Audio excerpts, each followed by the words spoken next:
we urge His Excellency the President of the Republic of Kenya, Honorable Dr. William Samoei Ruto, to revisit the commitments made on May 5, 2022, when he signed our MOU, which he described it as the most progressive judge document ever signed publicly. Tumkanye, na kama atakosa kukanyika, basi tutaweza kumwadhibu kulingana na uwezo ambao tumepewa na katiba. They need to reconcile because Kenyans put them in power, the two of them, to work for this country. And we believe that, there should be unity with our leaders, because we prayed them in the government. Both of them were fasting and praying, and we are believing God, if there is any problem between them, they should even have come to the church and say, we have this problem. Good morning, all of you. I'm Reverend Frederick Goge. I'm the National Chairman of APEC.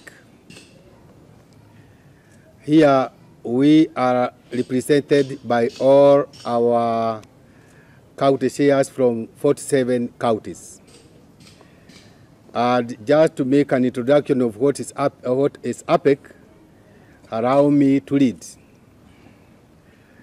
APEC is a registered body under the Registrar of Societies, uniting clergy from all denominations to advance the church agenda, which includes promoting spiritual revival, soul winning, and establishing programs aimed at ensuring a dignified future for society's vulnerable and destitute members.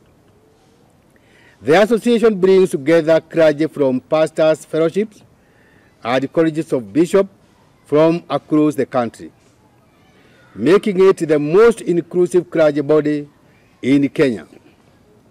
Formed to address threats to both church and clergy, APEC was also created to leverage emerging opportunities with the ultimate goal of fostering revival and positioning the clergy as moral compass of the nation. I will allow the Deputy National Chairman from that introduction to take you through our memorandum. Bishop.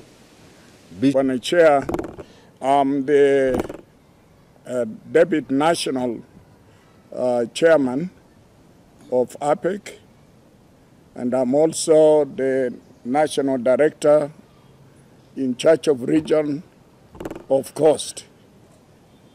We have put a few things here that we need to put together to our nation. One of it, we pronounce ourselves as follows. Number one, we have total rejection of the Religious Organization Bill 2024.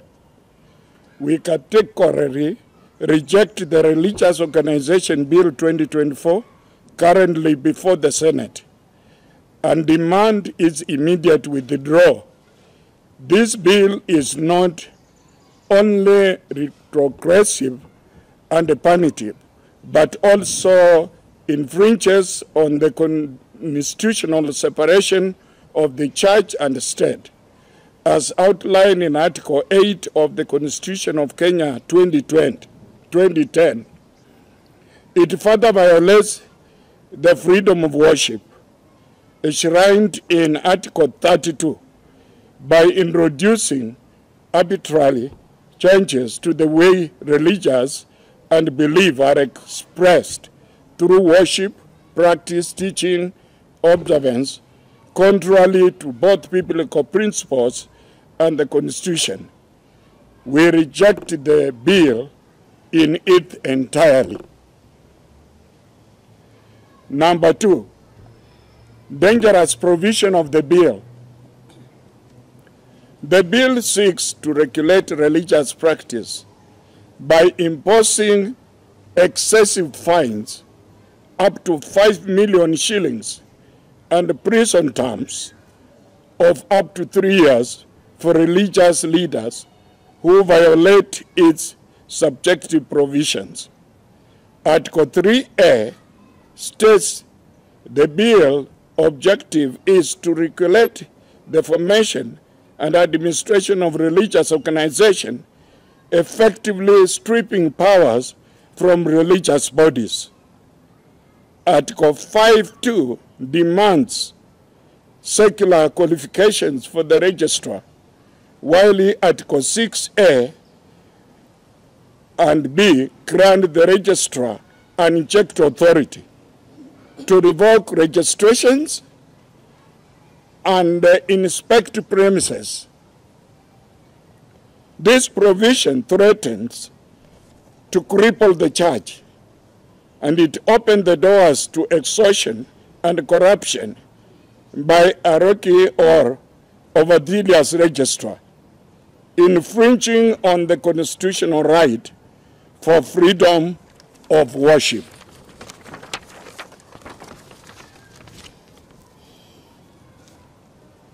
We, as the Pentecostal Association of Pentecostal Evangelical Clergy of Kenya, which is APEC, we appeal for the implementation of the MOU 2022. We call for the immediate implementation of the Memorandum of Understanding, MOU, signed on May 5th, 2022, between His Excellency, the President of Kenya, Dr. William Ruto, and the Church. This MOU reflects the hopes and aspiration of a progressive church following extensive public participation and engagement with clergy leaders across all the counties in Kenya. His Excellency President Ruto, then the Deputy President and a presidential candidate for the year 2022 general election, committed by his signature to fully implement the MOU upon assuming the office. Number 4, the MOU is a solution. It provides solutions to many of the issues that the bill and task force aim to address. It was drafted by professionals of a very high standard, and after a process of robust address, it was drafted by, yes, I said a professional process, and the public participation, which met and exceeded the constitutional threshold of involving more than 24 counties. The MOU was validated through widespread consultation, through reviewed by the presidential legal team, and was signed by the clergy from over 40 counties, marking it as the first agreement of its kind in the Kenya's history. If fully implemented, the MOU would foster a progressive church and strengthen its role as a key stakeholder in addressing critical societal challenges such as alcoholism, community rehabilitation, alteration dispute resolution, and the fight against corruption. Number 4, the key provision of the MOU will remind His Excellency, the President, of the MOU key provisions and appeal to their implementation. A, independence of the church, establishing an independent registrar of Christian organizations, supporting a self-regulation instead of state interference and providing mediation and arbitration for internal dispute resolution. B, recognition of the church and clergy, acknowledging the church as an essential service provider and a development partner, promoting integrity and leadership as outlined in Chapter 6 of the Constitution.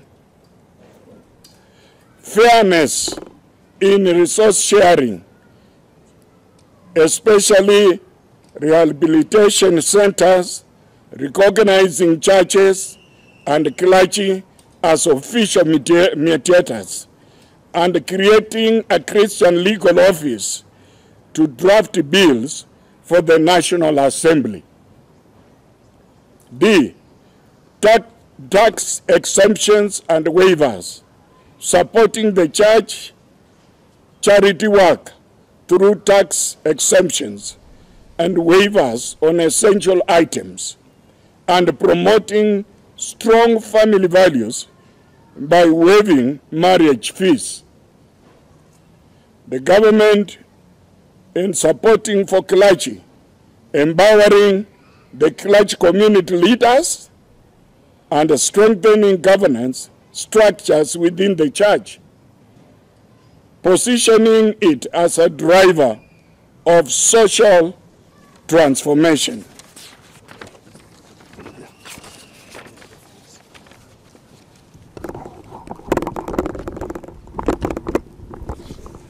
Legal affairs. Number 5, a call to action. We urge His Excellency the President of the Republic of Kenya, Honorable Dr. William Samoei Ruto, to revisit the commitments made on May 5, 2022, when he signed our MOU, which he described it as the most progressive judge document ever signed publicly. Number 6, opposition to the bill and support for self-regulation. We call upon the legislature to withdraw the Religious Organization Bill 2024 and allow the church to self-regulate itself. We stand firmly against any attempt to impose foreign or inappropriate regulations on our worship practices, while we are committed to addressing local religious leaders within our ranks. We believe this must be done in a manner that respects the constitutional right to freedom of worship. Thank you. Asante, ninaitwa Dr. Samuel Kitilewa, ni mwenyekiti wa APEC Mombasa County. Nitaeleza maelezo kinagaubaga yaliyonakiliwa katika MOU hii na Rais wa Kenya wakati alipokuwa naibu wa rais hapo tarehe 5 mwezi wa 5 mwaka wa 2022. Ni kwamba watu wa APEC ama watumishi wa Mungu chini ya mwavuli wa APEC tunasema ya kwamba tunapinga kikamilifu huu mswada unaoitwa Religious Organization Bill iliyonakiliwa ama iliyowakilishwa kwa Senate mwaka huu wa 24 na Senator Danson Mungatana. Tunasema kwamba mswada huu unarudisha nyuma mambo ya kueneza Injili, mambo ya uhuru wa kuabudu, na pia imeweka mikakati mikali mno ambayo inarudisha nyuma uhuru na maendeleo tuliyoyapata kuhusu kuabudu katika nchi yetu ya Kenya. Na hii tunasema inakiuka kipengeo cha 8 cha katiba ya Kenya ya 2010.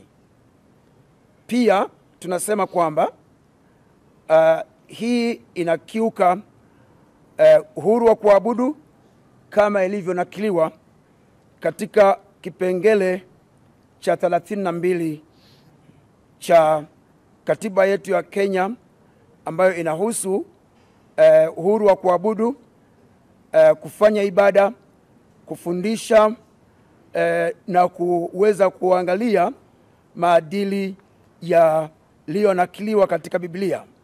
Sasa tunaikataa kabisa kabisa mswada huu wa unaotaka kudhibiti uhuru wa kuabudu hapa Kenya, ulionakiliwa na Senator Danson Mungatana. Tunasema kwamba mswada huu ni hatari sana kwa mambo ya kueneza Injili, kwa mambo ya kuleta maendeleo ya kijamii hapa Kenya, kwa sababu unaleta mikakati mikali na inaleta adhabu kali kwa wahubiri ama viongozi wa dini ambao kwa bahati mbaya wanaweza kukiuka maadili yake. Kwa hivyo tunasema kwamba kulingana na kipengele cha 3 alama ya A, kwamba inayopendekeza kwamba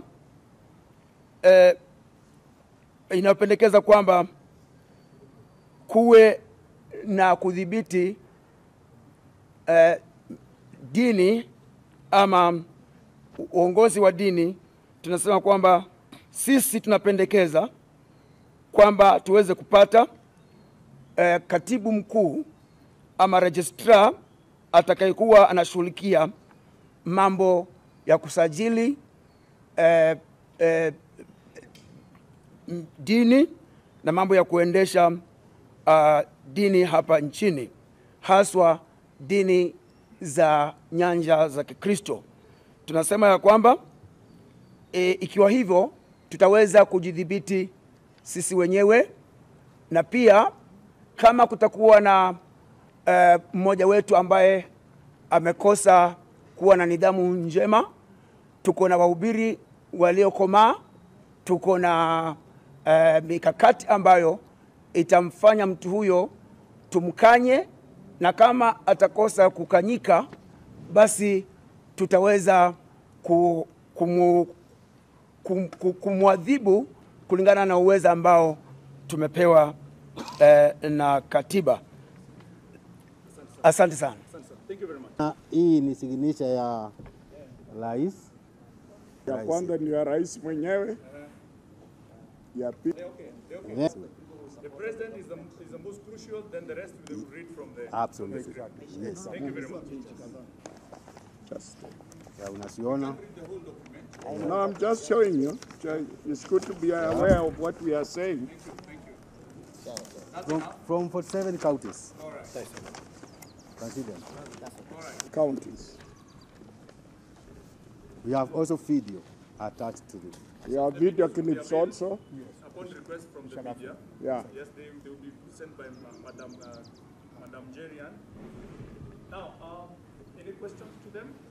As Christians, ministers of reconciliation. So what we would say is that every level of leadership, wherever there is some problem, they need to reconcile, because Kenyans put them in power, the two of them, to work for this country. So whenever there is some problem, the only solution is to sit down and talk to each other so that they can solve the problem without necessarily having to bring this push and pull, which is not very healthy for the Kenyan people.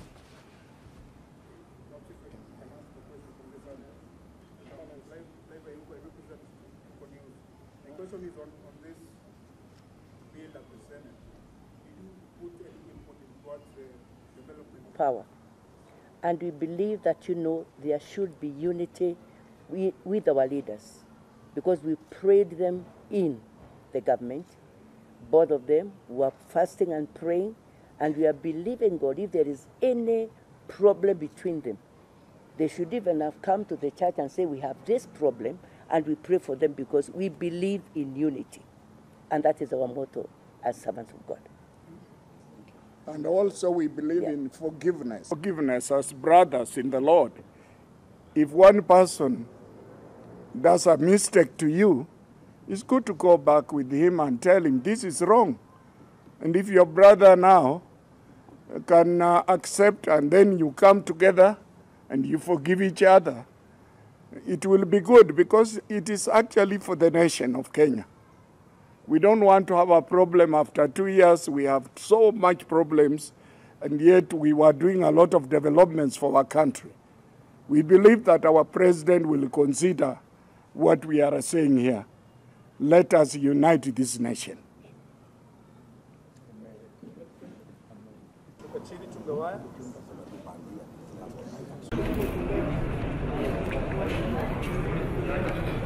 Because why not? Why not?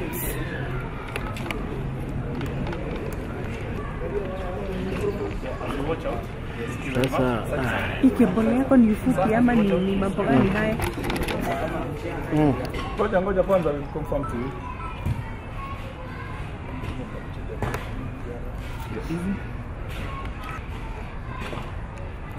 Ni chuni ya watu kukumbusha ni warudisha katikati. Very bad ukiwe hapa na hauonekani. So I would suggest ukubane nyuma. Unaona pale kunaonekana kuna mahali. Wote pamoja. Baba tunaenda tena. Kwa na record.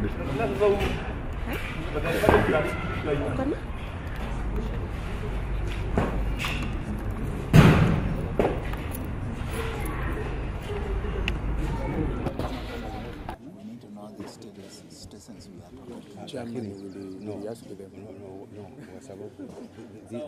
Vibration ama silent. Ukimaliza mkutano unaweza rudisha ringtone yako. Pili, I would suggest kama umekaribia microphone, simu yako Plane mode. yes. Iko sawa, hiyo iko sawa. It's a distance. Nimemalizana na hiyo.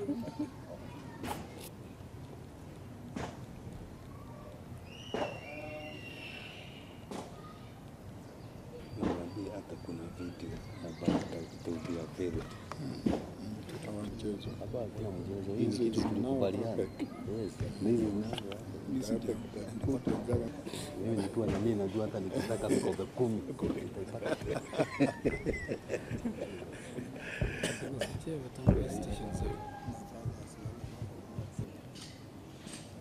Sure.